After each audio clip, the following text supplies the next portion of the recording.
Bonjour chers auditeurs, chères auditrices, je vous souhaite la bienvenue dans notre émission hebdomadaire chez Nose où on parle de la femme, de son autonomisation et de son leadership. Aujourd'hui, je reçois une invitée très spéciale à qui je vais donner l'honneur de se présenter pour que vous la rencontriez, pour que vous sachiez avec qui on va discuter, avec quel est le titre de notre invitée, que vous en sachiez plus sur elle. Je vous rappelle qu'on passe en direct sur la radio Indondi Culture 88.2 et 99.9 MHz. C'est Inès Zakadi Merveille, votre humble présentatrice. Madame, pourriez-vous vous présenter s'il vous plaît? Janda Kendouaya, c'est mon nom. Je suis d'abord enseignante de formation et puis j'ai appris les sciences politiques et relations internationales. Et pour le moment, je suis ici comme femme écrivaine et femme féministe. Je suis d'abord salonnière, j'anime des salons littéraires à gauche et à droite. Et puis je suis écrivaine, je suis autrice de 2 romans et un carnet de voyage. Les Paillettes est mon premier roman et puis La main de maman que je viens de sortir l'année dernière d'ailleurs. Le carnet de voyage aussi qui a été édité en fin d'année de l'année dernière. Je suis également présidente de l'association burundaise d'écrivains promoteurs du livre, donc je milite pour la promotion du livre, de la lecture et de l'écriture. Je représente également la Ligue des écrivains d'Afrique au Burundi. Donc en bref, c'est ça. Waouh! Ça fait beaucoup de titres et quelque chose que, chers auditeurs, vous savez que j'aime beaucoup. J'aime beaucoup quand notre invité a fait beaucoup de choses dans sa vie. Comme ça, on gagne en expérience et on gagne par rapport à son expérience à elle. Est-ce que Madame Jeanne d'Arc serait mariée? Est-ce qu'elle aurait des enfants? Qu'en est-il? Oui, déjà à bientôt 50 ans, je commence à prendre l'âge. Je suis mariée, mère de 3 enfants, un garçon de 20 ans, une fille de 17 ans et puis une petite fille de 11 ans. D'accord, donc vous voyez qu'il y a un maniement de la vie privée, de la vie familiale et de la vie professionnelle. Avant d'entrer dans le vif du sujet à propos de ça, comment était la Jeanne d'Arc de 20 ans? Quelles étaient ses ambitions? Quels étaient ses rêves et ses aspirations? Bon, en fait, moi, je ne sais pas comment je vais décrire ça. J'ai toujours rêvé d'être une grande dame. En fait, quand j'entendais parler de Dame de Fer, parlant de Margaret Thatcher, ça allait droit dans mon cœur. Je me disais, est-ce que vraiment ils peuvent parler de moi comme grande dame, comme Dame de Fer? Donc ça, c'est un rêve que je nourris depuis très longtemps, depuis même avant 20 ans. Et que je vraiment, je sais pas, je rêve, je pense qu'un jour, j'arriverai à ça, me sentir comme Dame de Fer et d'entendre qu'un jour, vous aussi, vous parlez de Dame de Fer dans une des émissions ici. Donc ça, c'est un rêve que j'avais depuis 20 ans et puis je nourris ça et j'espère que je vais y arriver. Pour ceux qui ne savent pas, La Dame de Fer, c'est un film de Margaret Thatcher. Il y a même un livre, je crois, de Margaret Thatcher qui raconte sa vie et son parcours. C'est un film que je vous recommande, mais à 1000%. Alors, vous nous avez parlé de ce grand rêve. Est-ce que ce grand rêve d'être une Margaret Thatcher burundaise vous a amené à étudier les sciences politiques? Oui, ça fait partie à ce qui m'a fait... Parce que tu vois, j'avais déjà fait ma carrière d'enseignement et puis j'avais fait l'administration. Je me suis dit, j'ai une brèche, je me suis dit, je ne vais pas rater l'occasion, je vais faire les sciences politiques et relations internationales pour voir si je pourrais arriver à cette, je dirais, ce surnom de Dame de Fer. Donc, j'attends et je rêve, je pense que je vais y arriver. Wow. Je pense que même la Dame de Fer en littérature, elle peut exister. On peut dire que vous êtes la Dame de Fer de l'écriture au Burundi. Alors, parlez-nous un peu de la dynamique à la maison. Comment vous avez grandi, de votre maman. Parlez-nous de votre maman, de la dynamique dans laquelle vous avez grandi. Est-ce que ça a influencé votre parcours jusqu'à aujourd'hui? Bon, ma famille, comme je suis fille de la campagne, je ne suis pas citadine, je suis fille de la campagne. J'ai vu ma maman travailler beaucoup. Bon, mon père était là, fonctionnaire, qui rentrait du boulot, retournait au travail. Mais j'ai vu ma maman travailler beaucoup. Et c'est pourquoi moi, tous les jours, dans mon féminisme, j'appelle les femmes à travailler pour leur propre épanouissement, pour l'épanouissement de leur foyer, pour le développement du pays. Donc, la façon dont je vis dans mon enfance, comment maman et les femmes de l'entourage, vraiment, c'est des femmes qui se battaient. Moi-même, je me sens, et je suis d'ailleurs une une femme battante. Comme l'on dit à Kirundi, elle dit qu'il va tirer. Et j'aime pas des femmes qui rigolent, j'aime pas les femmes pleurnicheuses, j'aime pas ça. Et vous verrez que dans mes romans, de tout ce que je dis, il n'y a jamais de femmes faibles dedans. Donc j'aime des femmes qui travaillent, des femmes qui bossent, des femmes qui veulent être des dames de fer, tu vois. D'accord, je vois. Donc le fait de voir votre maman travailleuse vous a donné cette envie de vous-même travailler, de vous-même bâtir votre propre avenir. Parlant de construire son avenir, pourriez-vous nous parler de quelques épreuves qui ont forgé votre maintenant, votre présent? Pas forcément la plus visible, mais la plus transformatrice. Celle que vous dites, celle-là, s'il n'y avait pas eu cette épreuve-là, je ne serais pas qui je suis maintenant. En fait, je dirais pas que moi j'ai une vie un peu pas à dents de scie, mais un peu, je dirais, normale. J'ai pas d'épreuves plus particulières, mais plutôt des expériences de la vie. Quand j'ai commencé la vie de femme, tu sais, les femmes quand elles commencent à partir de 30 ans, on nous dit on commence à se sentir émancipée. Bon, c'est pas ça, mais à un moment, on est déjà femme, on a le foyer, on a du boulot, donc on se sent un peu stable. Donc cette expérience de vivre la stabilité dans le foyer, la stabilité financière m'a donné le courage, la force. Je dirais ça m'a rendu plus de courage et plus d'énergie de sentir que je peux aller loin, que je peux atteindre mon rêve d'être dame de fer. Donc le foyer vous a boosté dans votre carrière, vous a boosté dans vos envies et vos ambitions. Ça, c'est un truc nouveau qu'on entend dans She Knows parce que la plupart de nos invités, certaines de nos invités nous ont parlé de comment la vie de famille a été en quelque sorte un obstacle à franchir, une décision à prendre ou... Alors, ma question maintenant, c'est vous, quand vous dites que être la femme et la mère de quelqu'un vous a donné cette envie de vouloir faire mieux, est-ce que vous diriez que pour les autres, pourriez-vous leur dire c'est quoi le secret derrière cet événement que je dirais inhabituel? D'abord, en fait, à un moment, il faut que la femme travaille pour l'autonomisation. Quand la femme est capable de se nourrir, de nourrir les enfants, de prendre en charge la famille, en plus de ce qu'apporte le mari, on sent que l'on peut aller plus loin. Donc, le fait d'abord d'être stable, quand on est stable dans le foyer, on a des enfants. Tu sais, quand on a des soucis de stérilité, on est un peu distraite, tu vois. Mais quand on est stable, on a des enfants, on est bien dans le foyer, il n'y a pas de soucis. Donc, on a les pensées qui sont vraiment claires. Et puis là, quand on a l'autonomie, donc on a la force, on a l'énergie. C'est pourquoi j'appellerais les femmes de ne pas prendre le foyer, les enfants comme une charge. C'est plutôt une façon de se sentir stable et de dire j'ai déjà ça,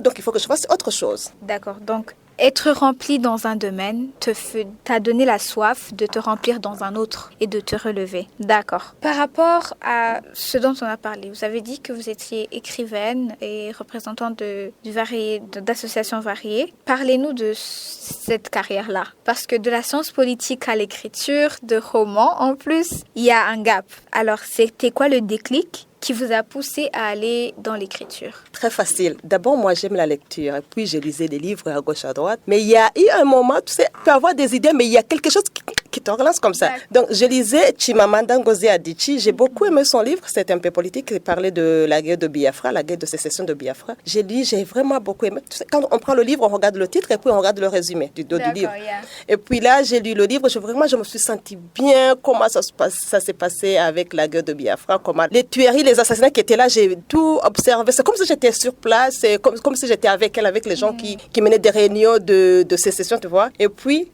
vraiment, je me suis sentie au Nigeria. Je me suis sentie à l'université d'Enugu. Je me suis dit, comment est-ce que moi aussi je peux parler du Burundi pour que quelqu'un de Nigeria, c'est traduit en anglais, quelqu'un du Sénégal puisse comprendre le Burundi, comprendre Bujumbura, comprendre Monica, là où je suis née. Mais là, bon, ça c'était en général. J'ai tourné le livre pour regarder son CV, la biographie. J'ai trouvé, elle est née en 1977. Ah ouais, comme moi. Par là, hop, je me suis dit, pourquoi pas moi? Donc, j'ai pris la plume. D'accord. Donc, on peut dire que voir une autre femme accomplir ce que vous rêviez de faire vous a poussé à devenir qui vous êtes aujourd'hui. Waouh, ok. Pour les femmes qui nous écoutent, voilà un petit aperçu de ce que ça fait d'être inspirée. Vous nous aviez parlé de son âge. Est-ce que à un moment donné dans votre carrière, vous avez été bousculée ou bien vous avez rencontré un problème lié à l'âge que vous aviez?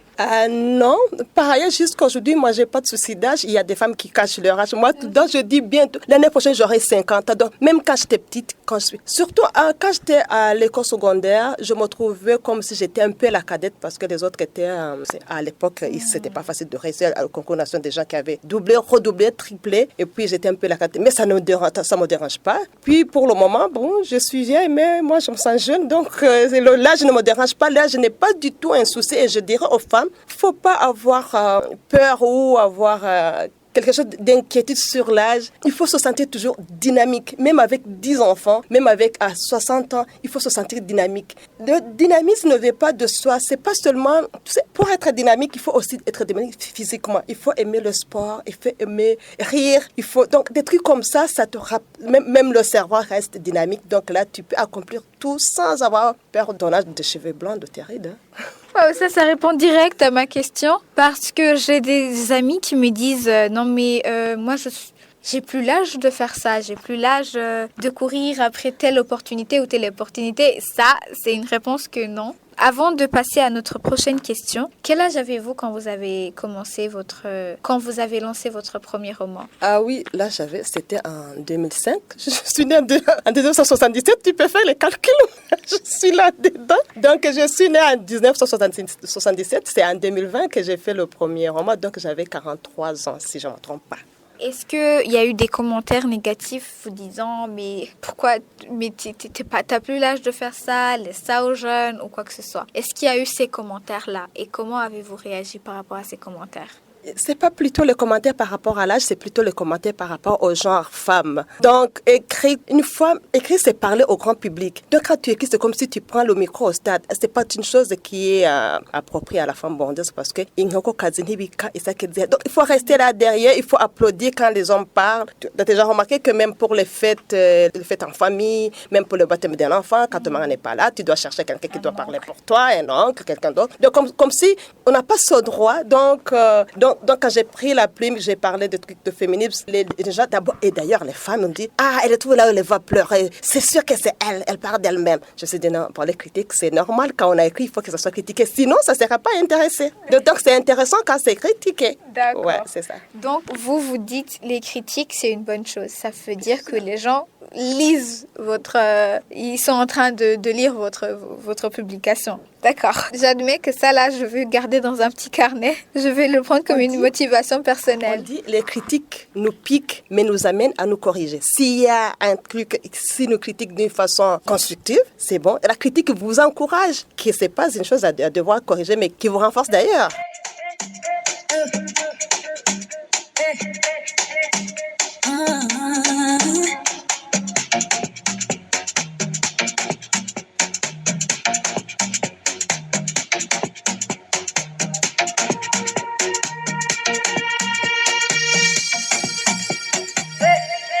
She knows.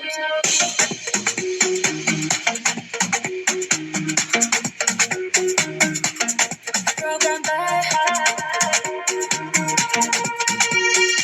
Irish news.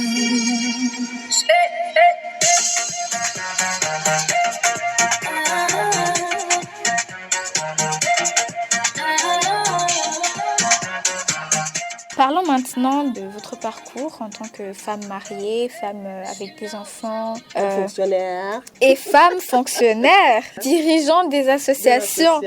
Alors, est-ce qu'il y a eu un moment où vous vous dites « Ah, c'en est trop, j'abandonne. C'en est trop, je ne peux plus le faire, je ne peux plus y arriver. » Oui, normalement et malheureusement, je suis pessimiste. Et je ne sais pas, c'est parce que je suis du groupe sanguin A positif. On nous dit que les personnes du groupe sanguin A ne sont pas proactives, tu vois. Mais même si je suis de ce groupe sanguin, je suis pessimiste naturellement, mais je me dis, à un moment, je me dis, oh, qu'est-ce que j'ai fait ici? Qu'est-ce que c'est compliqué? Je ne vois pas devant. Donc, j'ai un peu ce sentiment de dire, est-ce que vraiment je vais y arriver? J'ai tendance à dire, il me faut encore quelque chose, il me faut encore des personnes à qui m'appuyer.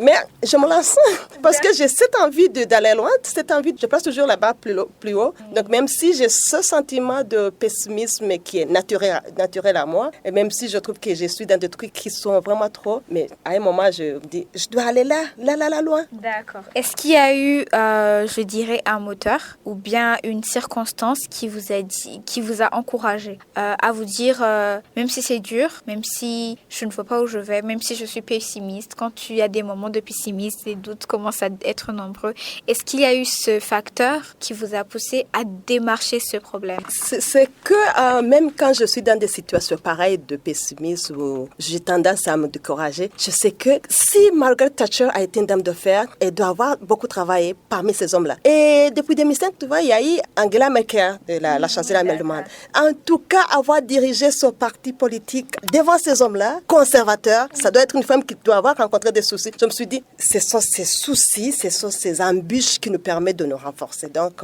quand je suis dans un problème, je me dis, de toute façon, ça me prépare pour quelque chose de bon. J'essaie de paraphraser ça, mais vous me corrigez si j'ai tort. Le fait d'avoir des mentors, des inspirations, des femmes auxquelles vous identifiez, vous aide à voir au-delà de ce que vous voyez là, au-delà des problèmes que vous rencontrez, au-delà de vos propres embuscades. Et j'essaie de m'imaginer, j'essaie d'être dans leur peau quand ils ont commencé à faire des choses pareilles, à aller de l'avant. Et j'essaie d'imaginer leur environnement d'hommes conservateurs qui se disent, mais tu peux pas savoir que s'il y a des soucis ici de féminisme, de promotion de la femme ici, même de l'autre côté de la mer Méditerranée, ça n'a pas été de pouce. Ça a été un peu compliqué. Donc, je me dis, ces femmes-là qui ont parvenu à le faire, je suis sûre qu'ils ont eu des soucis. Donc, moi aussi, même s'il y a ces embûches, même s'il y a de ces épines-là, par ailleurs, on ne peut pas cueillir une rose sans être piqué par des épines. Donc, il faut que je me concentre pour dépasser ces épines pour atteindre ce qui est bon dedans. Ça là, ça va être mon caption d'aujourd'hui. On ne peut pas cueillir une rose sans épines, sans être piqué par une épine. D'accord.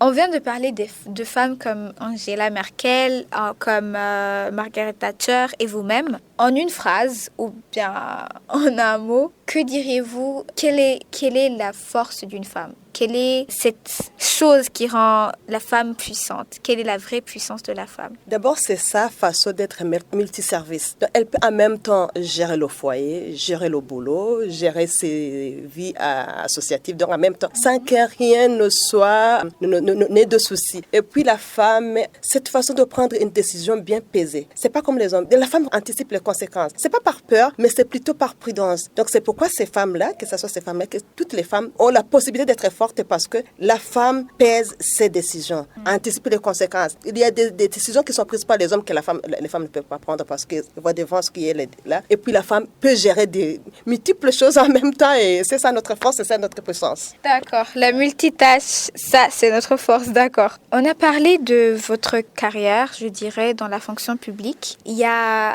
Ok, je ne vois pas comment je vais paraphraser ça pour que ça soit bien entendu. Il y a cette pensée que les fonctionnaires ne font pas grand-chose à côté de leur boulot. Comment est-ce que ça a été interprété quand vous avez sorti votre premier, votre deuxième et en plus un carnet de voyage? Est-ce que ça a changé la dynamique avec vos partenaires, vos collaborateurs? Et surtout, comment ça a été perçu? Plus précisément la première fois, quand tu leur as annoncé « j'ai un vernissage pour mon premier livre ». C'était comment? S'il y a eu de mauvaises expériences, comment vous avez agi par rapport à ça? Et il faut d'abord que quand tu fais des choses en dehors du boulot, il faut d'abord que l'employeur comprenne qu'en dehors de 8 heures de travail, on a une vie. Et une vie qui ne s'arrête pas dans les paperasses du bureau. Donc, quand on fait une chose, il faut être prudent au travail, être en norme, être en règle avec ce qui se passe au travail. Et puis briller dehors dans les autres 8 heures où on s'occupe de soi-même. Donc, quand j'ai annoncé mon premier roman, oui, j'ai eu le soutien de mon employeur parce que même au moment du vernissage, l'ambassadeur de France était là. Ce qui veut dire qu'il a soutenu mon travail. Et puis, mais avec les collègues directs, il y a des fois où on te donne une tâche et tu traînes un peu, ils pensent que c'est parce que tu as d'autres idées. Donc, tu n'es pas en train de travailler, de faire tes choses privées au boulot, mais ils pensent que vous avez d'autres idées parce que peut-être que vous êtes en train de penser à votre nouveau roman, des trucs comme ça. Mais quand même, ce qui est bon pour ça, c'est qu'il faut bien travailler et puis briller aussi dans ta vie privée. Ne pas prendre ta vie privée dans ta vie professionnelle, ni le contraire. Voilà. D'accord. Faire chaque chose en son temps. C'est ça la multitâche des femmes. D'accord. Parlons maintenant de tout ça. Parce que dans l'association, il n'y a pas que des femmes. Et d'ailleurs, la majorité, je pense même que ce sont des hommes. Est-ce qu'il y a eu un moment où vous êtes senti que vous deviez être moins présente, moins ambitieuse, ou bien même moins visible aux écrans? Moi, vraiment, comme avec mon ambition d'être dame de fer, j'ai toujours aimé que les gens sachent ce que je suis en train de faire pour que ça me renforce. Parce que quand il y a une personne qui me dit, je t'ai vu à la télévision du Burundi, oh, je dis, ah oui, ils m'ont vu, donc ils sont fiers de moi, quoi. Il y a une personne qui te dit, ah, je t'ai vu, oh, tu parlais bien français à la télévision nationale du Burundi. Je dis, waouh. Donc ça me donne l'idée, j'inspire les autres, et puis je me forge, j'aime l'estime et j'aime la considération. Merci beaucoup. Pour les gens qui n'ont pas entendu cette partie-là, je rephrase ce qu'elle a dit. J'aime l'estime. C'est pas mal d'aimer quand on te jette des fleurs. C'est pas mal. C'est quelque chose de louable parce que tu as travaillé pour ces fleurs, non? Oui, c'est ça. J'aime bien que les gens reconnaissent ce que j'ai fait. J'aime quand quelqu'un dit je suis fier de toi. Là, vraiment, sache bien, même si je n'ai pas à me prendre un verre de vin, mais je me dis, à moi-même, je me suis offert un verre de vin. Parce que tu imagines une personne qui te dit, je suis fier de toi. Oh non, you cannot imagine. C'est un sentiment très particulier, je l'avoue. On approche à la fin de notre émission, mais avant, j'aimerais qu'on parle un peu de la femme en général. Qu'est-ce qui vous révolte en tant que féministe quand vous regardez la place de la femme encore à notre époque? Est-ce que ça vous donne de l'espoir ou à l'inverse, est-ce que ça vous attriste? C'est quoi votre ressenti par rapport à la place de la femme au Burundi, dans les AC ou même à l'échelle mondiale? D'abord, je suis vraiment attristée par cette femme qui ne veut pas travailler. Kwame Karasa, je n'aime pas. Je n'aime pas parce que j'ai vu que c'est la considération, c'est le fruit de ton énergie qui te donne de l'estime. Donc, cette femme-là qui doit dire, ah, mon gars, je crois qu'on a vu la couille, et qui reste là à attendre à ce que lui donne son mari, bon, elle n'aura pas que discuter sur des choses, à prendre la décision. Elle n'aura pas un mot qui a vraiment une valeur comme une femme qui contribue réellement dans le foyer. Parce que la fonction de la femme n'est pas d'accoucher. Accoucher, c'est naturel, donc il faut qu'on pense à contribuer dans le foyer, dans le bâtiment du foyer. Donc là, je suis vraiment fâchée, je suis vraiment frustrée quand je vois une femme qui ne veut pas travailler. Autre chose qui me fait mal, c'est quand je vois la place que les hommes considèrent les femmes comme si ce sont des enfants, comme si ils ont un niveau de raisonnement. Donc, il y a là, jusqu'ici, les femmes ne peuvent pas aller au-delà. Donc, c'est pourquoi je dis tous les jours aux femmes, travaillez, montrez que vous êtes capables. Les hommes verront que nous sommes capables et nous serons travailler. Les deux choses, que la femme se sente fragile. Non, la femme n'est pas fragile. Donc, il faut que la femme se sente fragile, ça me fait mal. Et que les hommes pensent que nous sommes des enfants, ça me fait très mal. Récemment, j'ai participé à une discussion où un représentant de la PAEJ a énoncé le fait que dans les 100 personnes les plus riches au Burundi, il n'y avait aucune femme. Est-ce que ce phénomène-là serait lié au fait que les femmes n'ont pas encore compris l'importance de travailler, l'importance de gagner son propre argent, d'être autonome financièrement, ou bien ce serait lié à un autre facteur qui n'a pas encore été évalué jusqu'à ce jour? Beaucoup de paramètres entrent dedans, c'est parce que d'abord, on le fait comme historiquement ou légendaire, la femme comme elle est venue en deuxième lieu après l'homme. Donc toutes les choses, on comprend que la femme est derrière, mais ça ne doit pas rester comme ça. La femme n'est pas aussi riche que l'homme au Burundi parce que la base, est-ce que les hommes profitent de l'héritage qu'ils vont donner comme des hypothèques dans des banques parce que l'héritage est inscrit sur le nom de l'homme. Donc l'homme a la facilité d'avoir le crédit parce qu'il a une portion de son héritage. Parce qu'il a quoi? Il a de la richesse qui est innée, qu'il a hérité de ses parents. Mais la femme, ça c'est moins pour elle. Et puis autre chose, c'est vrai, les femmes à un moment, elles pensaient que c'était fini. Mettre au monde, que c'était ça la vie. Mettre à main de cuisiner pour son mari, que c'était fini. C'est aujourd'hui que les femmes commencent à comprendre qu'elles peuvent aller à Dubaï, que certains hommes croient à leur femme qu'elle va partir à Dubaï, que pour le commerce, mais pas pour d'autres affaires louches. C'est pourquoi on est encore toujours en arrière sur l'aspect richesse. C'est parce qu'on est parti faire le business tardivement et puis on a encore cette idée de... Et surtout quand le mari a de l'argent, on a tendance à dire « Oh, il a cuillé » et voilà. C'est toujours l'idée de la femme doit travailler pour être riche comme les hommes et puis qu'on accède aussi à ces biens qui nous aident à avoir des crédits, ces possibilités aussi de voler pour voir ce qu'il y a ailleurs, que les hommes, nos maris comprennent qu'on est adulte, on est capable de nous gérer. La femme ne s'arrête pas au corps, mais il y a la tête. Et puis, on est responsable de nous-mêmes. On n'est pas enfant, mon Dieu. D'accord. Alors, on est en train de clôturer. Il y a beaucoup d'autres questions que j'aurais envie de vous poser, mais j'espère qu'on aura une autre occasion. Est-ce que être une femme dans le domaine de l'écriture a été un frein ou un moteur pour vous? Pour moi, ça a été un moteur parce que, d'ailleurs, comme toutes les femmes, nous avons, je dirais, cette qualité ou cette qualité d'éduquer. On est naturellement des éducatrices, on est par notre qualité de maternité, on a ce sentiment d'éduquer. Donc, quand on écrit, on a envie, on veut bien transmettre un message et qui, au finish, c'est pour éduquer la société, éduquer les autres femmes, influencer le monde. Donc, c'est ça. Donc, être femme, comme nous avons cet aspect inné d'éduquer, pour moi, être femme, c'est un moteur pour bien accomplir l'aspect de plume, pour écrire. Donc, c'est un moteur. D'accord. Ouais. Merci beaucoup.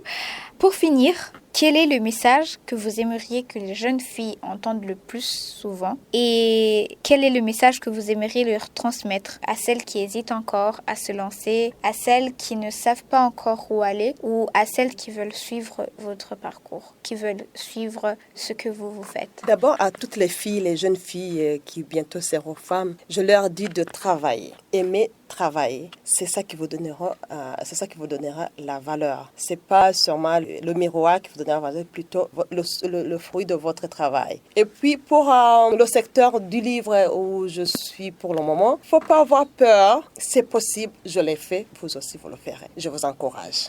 Wow, merci beaucoup. Merci beaucoup pour votre temps. Merci pour votre expérience, pour le partage que vous venez de nous faire. Merci pour toutes les jeunes filles qui ont écouté. Merci de l'inspiration que vous leur apportez. Et aussi, surtout, merci d'avoir accepté de nous donner ce temps, d'avoir accepté de nous partager votre expérience ainsi que votre vie. C'est à moi de vous remercier. Quand moi, je trouve une occasion d'éduquer, d'influencer, de parler aux jeunes filles et à la population en général, vraiment, c'est un honneur pour moi. C'est de l'estime. Merci beaucoup. Alors, c'était Inès Acadie Merveille pour votre émission hebdomadaire chez Nose, en direct sur Radio Indodiculture 88.2 et 99.9 MHz. Nous vous rappelons que Chez Nose est une émission de Iris News et nous avons hâte de vous revoir dans notre prochaine émission. Ciao!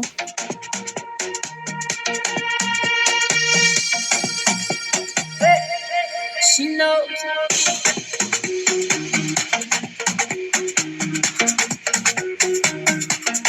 Program by Iris News.